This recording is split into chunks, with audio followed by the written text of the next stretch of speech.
It has been clear from day one that the Israeli government was not interested in what it calls the hostages, i.e., the prisoners of war. They massacred Israelis on the 7th of October in Re'im, in the Nova Festival, in Kibbutz Be'eri, in Nir Oz, and they were targeting everything that was moving back to Gaza. Confirmed reports from Israel, from pilots in the IDF, who were ordered to shoot at everything going back to Gaza without analyzing or trying to validate the information. Then reports coming in confirmations from the prisoners of war who were released later on that they were targeted multiple times. The buildings they were in turned into rubble. They almost died from the IDF attacks. And of course, these were the ones who survived. Others did not survive. And we're talking about, in Israeli words, over 42. That's the bare minimum. Over 42 Israel killed deliberately. And now we've had recent reports from the Palestinian resistance saying that they conducted multiple attacks, not only against Aidan Alexander, who's most likely dead, but also other groups of prisoners of war inside of the Gaza Strip, with the Palestinian resistance saying that multiple attacks happened on the same place. It's as if Israel had some sort of intel about their whereabouts and they targeted them again. Why? So that they can kill them and get rid of this bargaining chip, what they call the bargaining chip, held by Hamas, so that they can strip them of power. Okay, or negotiating power or leverage or cards. But they always claimed that it's the hostages, and bring back the hostages and everything will end, and the hostages, or the sausages, as Keir Starmer said at one point. And of course, world leaders, hostages, the endless babbling. Is the Israeli government interested in the hostages? No, they're not. Of course not. They kill them. They brutalize them. They murder them. They call the families of the prisoners of war Hamas. But now, thankfully, they reveal themselves again. They reveal themselves time after time. This is what's good about this government. They constantly do us a favor, everyone a favor. I mean, of course, mainstream media will deny or ignore or not report. But, thankfully, it's in Israeli media. Sometimes you just quote them. Okay, what happened now?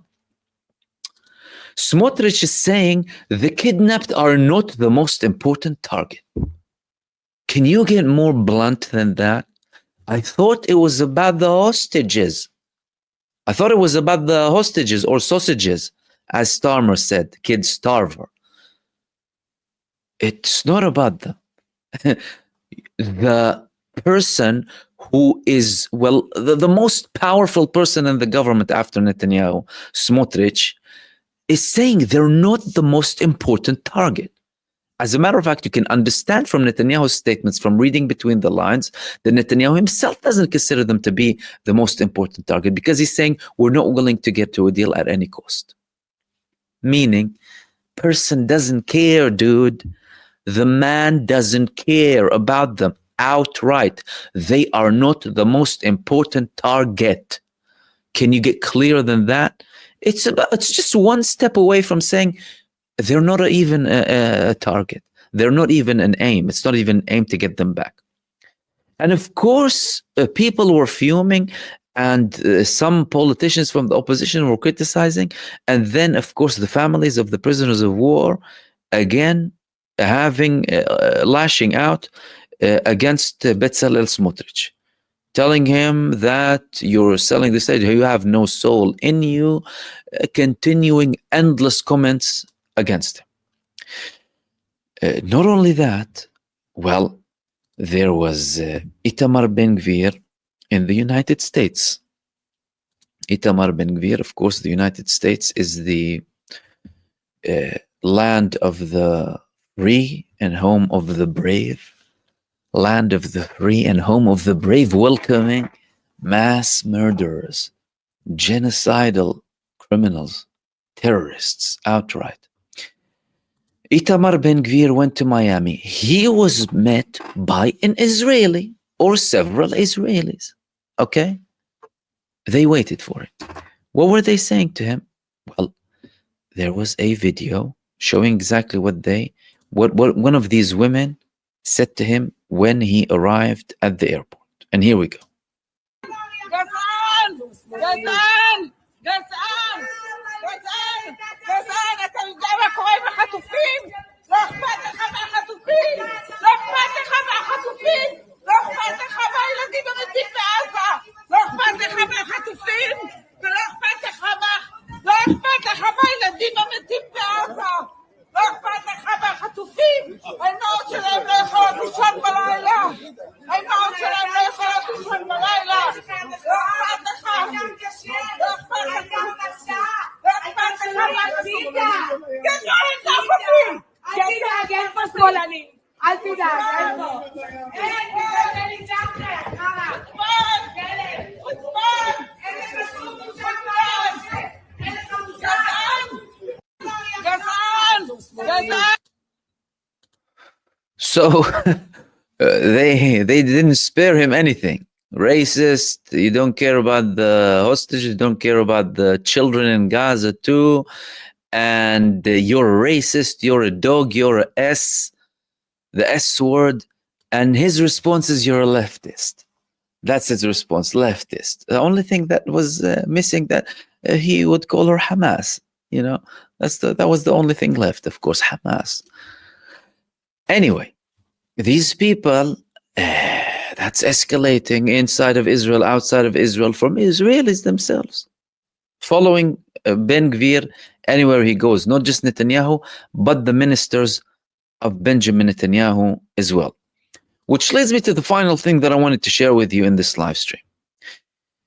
Benjamin Netanyahu received multiple okays or approvals from Donald Trump. Donald Trump, as soon as he came to power, he started saying, all hell will break loose if Hamas doesn't accept the deal. Then we had the moment when he sent Witkoff, and Witkoff told Netanyahu, well, that hell that Trump was talking about includes you if you don't reach a ceasefire. The ceasefire happened.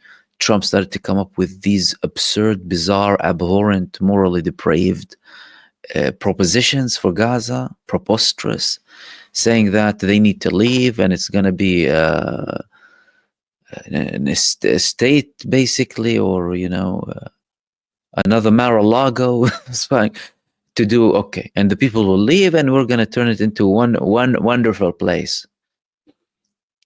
Okay. But according to one of Benjamin Netanyahu's closest ex-allies, who is now a very vocal critic, a person who criticizes him very well, a critical voice against him, Avigdor Liberman. He was in Netanyahu's government, previously served as the defense minister, deputy prime minister, and as a matter of fact, his party and the Likud party once merged, only for them to later on split, similar to what happens with almost everyone who went into a government with Benjamin Netanyahu. That's why at one point we've had 6 elections in 7 years in Israel. Avigdor Liberman, there was a statement from him, and they're calling it in Israel a bombshell. This statement is a bombshell coming from Avigdor Liberman. What is this bombshell coming from Avigdor Liberman?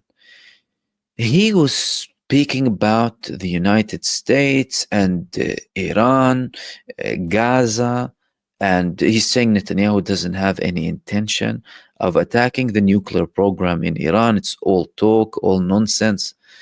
And we are at a boiling point. Violent discourse is rampant on the networks. I mean, we spoke about some of the things that are being, you know, mentioned and posted in Israeli social media, much more on other social medias too, and comments, of course, on news and updates.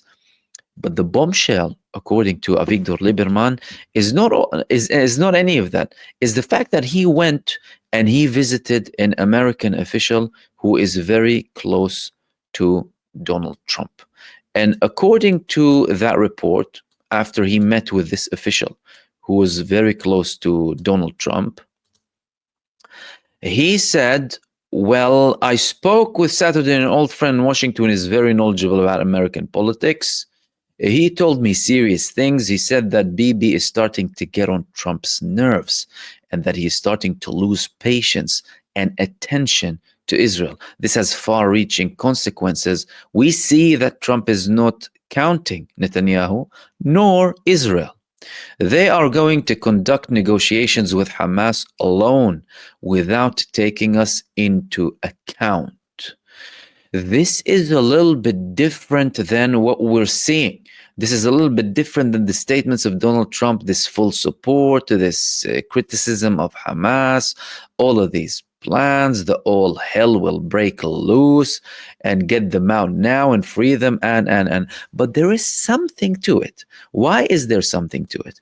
There's something to it because number one, Witkoff was reported to tell Benjamin Netanyahu that the hell includes you if you don't get a ceasefire. Okay, we got in, Israel broke it. All right. Then there were other things too that indicate that Trump wasn't necessarily relying only on Israel in terms of the negotiations, in relation to the negotiations. Why? Well, because they had direct talks with Hamas at one point, didn't they? Adam Bowler, who called Hamas nice guys, they're just like us, nice guys like us. I spoke to you about the Knafi report, right? Knafi and orange juice after midnight between Hamas and US officials. They got a little bit peckish after midnight negotiating.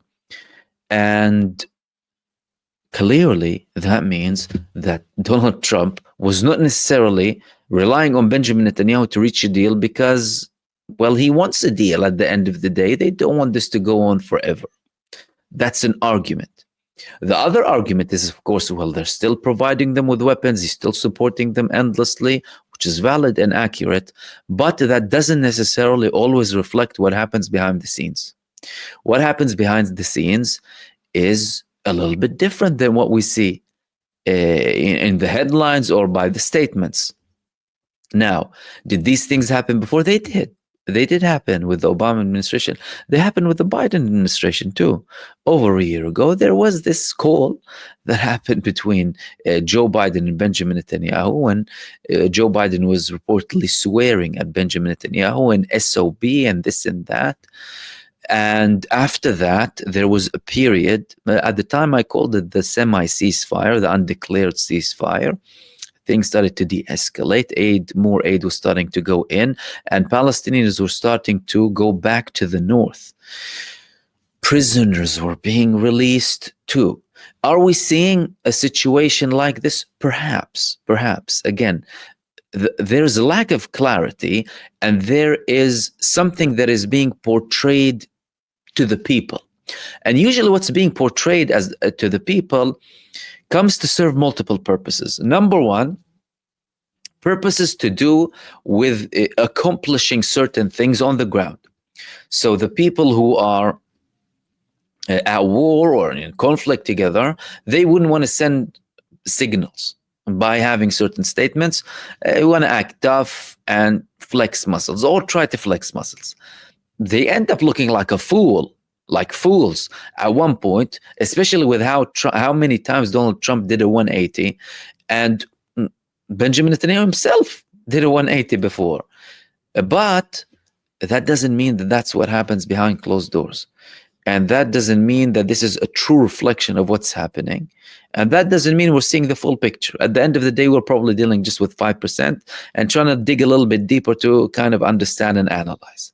Because, of course, the reality on the ground is very far from what they want us to believe. That's to say the least. Now, is there a prospect that Donald Trump might apply some pressure soon on Benjamin Netanyahu to try and reach an agreement in Gaza? The short answer is yes. Yes, of course, with multiple additions, right? Multiple notes. But yes, why? Well, it's because that meeting that he had with Benjamin Netanyahu, it wasn't so much a meeting rather than a calling Benjamin Netanyahu. When he called him on Monday, he came from Hungary to the United States.